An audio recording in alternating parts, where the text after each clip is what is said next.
بچپن سے لے کر آج تک کے واقعات آپ نے جو آپ کو یاد آ رہے تھے، اہم واقعات آپ نے دہرائے. کوئی ایسا واقعہ، کوئی ایک واقعہ جو آپ کو لگتا ہے کہ اس پورے آپ کی زندگی کے سفر میں، آپ کے ادبی سفر میں کوئی ایک ایسا واقعہ ہو جسے آپ ہمارے ناظرین سے شیئر کرنا چاہتے ہوں، انہیں بتانا چاہتے ہوں، تو آپ ضرور شیئر کریں. دیکھیں صاحب، زندگی کی بات تو میں نے بتا دی کہ میں زندگی سے نہیں ڈرا. موت ہر وقت میرے سامنے رہی. اب بھی یہ سوچتا ہوں کہ صبح ہو یا نہ ہو تو وہ اپنا عمل تو میں کرتا ہوں.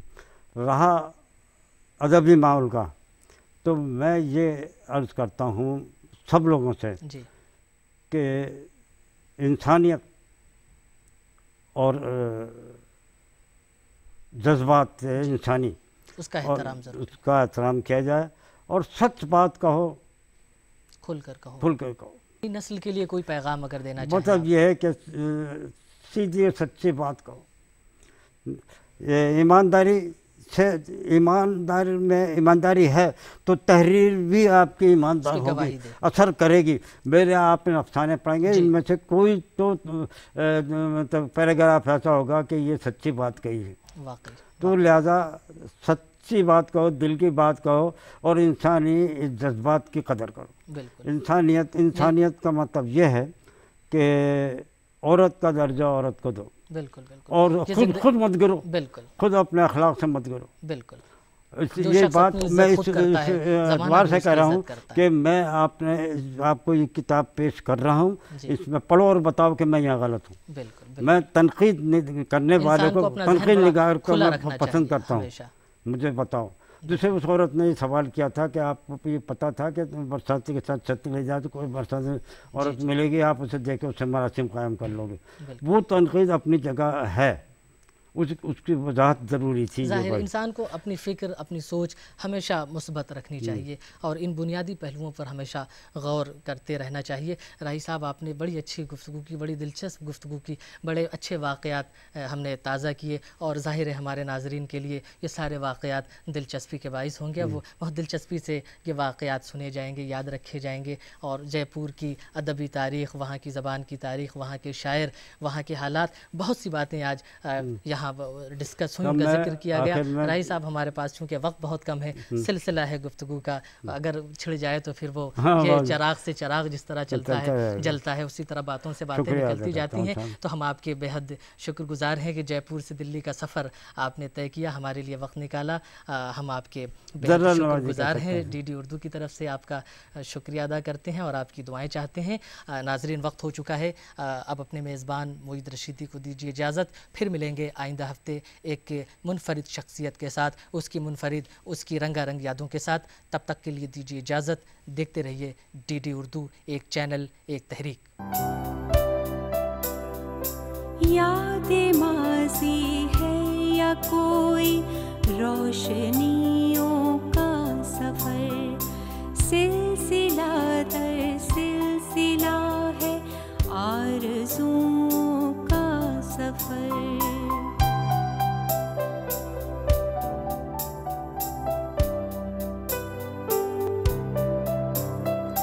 کتنے موسم آئے، ٹھہرے اور پکارے، چل دیے چھوڑ کر تنہا ہمیں، کس کے سہارے چل دیے. کہوں کا آنسوؤں کا، آرزوؤں کا حساب مانگتا ہے وقت ہم سے، گزرے لمحوں